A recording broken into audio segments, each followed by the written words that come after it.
right now, Half Moon Bay is coming together to mark 1 year since the shooting that shattered the small coastal community.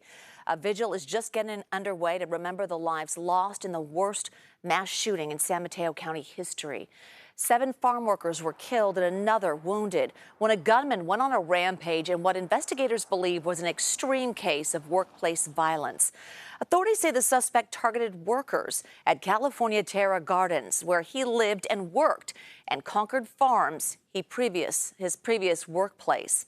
And all of the victims were Chinese and Latino immigrants, and the deadly shootings then exposed their poor living conditions. At the time, the governor expressed outrage that farm workers and their families were living in shipping containers. Our Max Darrow is live at the vigil where the community is reflecting on what has changed and what still needs to be done 1 year later. Max. Jules, this memorial event here in downtown Half Moon Bay is just getting underway. As you can see, people have gathered here just near Main Street, and the programming here is about to get started. Tonight, the event is called Corazón del Campesino, which means Heart of the Farm Worker. Here in Half Moon Bay, today is a day about looking back to remember and honor the victims of this senseless tragedy, but it's also one about looking forward to finding solutions for a problem that really was unveiled to the world as a result of this tragedy.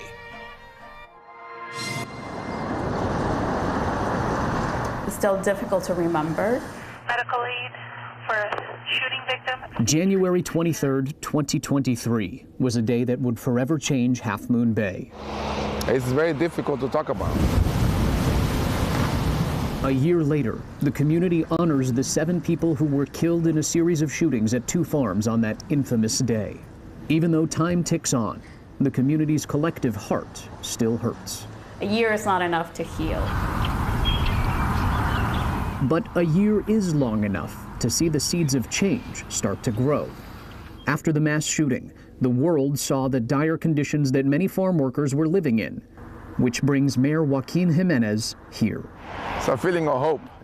As he holds on to that feeling, he looks on to what the future has in store for farm workers in his community. Farm workers are being recognized. It is long overdue. At the beginning of January, San Mateo County supervisors voted to purchase this 50-acre nursery that's been closed since 2019 for $9 million. The plan is to turn it into a place for 100 units of new farm worker housing and a farming co-op. It's the second site in the works in Half Moon Bay to improve living conditions for farm workers. We have representatives from different sectors of our government paying attention to our farm workers now. A lot of things have changed. All we can do is roll up our sleeves and try to create a better tomorrow. San Mateo County Supervisor Ray Mueller says now isn't the time to lose momentum. But one of the big risks when you reach an anniversary is that people want to bookend it, and we can't let that happen here. Outside of the land purchase, he says over the course of the last year, the county has made this a major priority. And we created a task force to go out and look at every farm and ranch in the county and work with farmers and ranchers to improve the housing that they had, identify the places where people shouldn't be living, and then figure out how we could go ahead and create an environment where it was easy to build farm worker and ranch hand housing. There's more that needs to come. Judith Guerrero and her team at Coastside Hope have spent the last year working with and providing services for the families who worked and lived at the farms where the shootings occurred. There's still a lot of things that are coming up or a lot of assistance that's needed. She says the people from the 18 households that were displaced are living in more stable housing now than they were in the weeks and months after the shooting. And that'll be the case until new housing is constructed. Having a home that you know you're going to be in for a long period of time brings you a peace of mind that nothing else can give you. Although a year has gone by, she says the close-knit community here continues to step up. I still get phone calls about something that somebody wants to donate and wants to make sure that it goes to the farm workers. And that help hasn't gone unnoticed. I will just say that they are very thankful and appreciative of everything that everyone in our community has done to help. There is a lot of love in our community, so that keeps me together.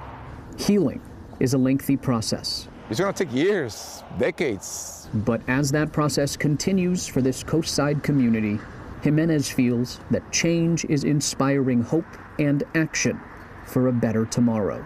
I believe in all of us, and we are accomplishing things together. One step at a time.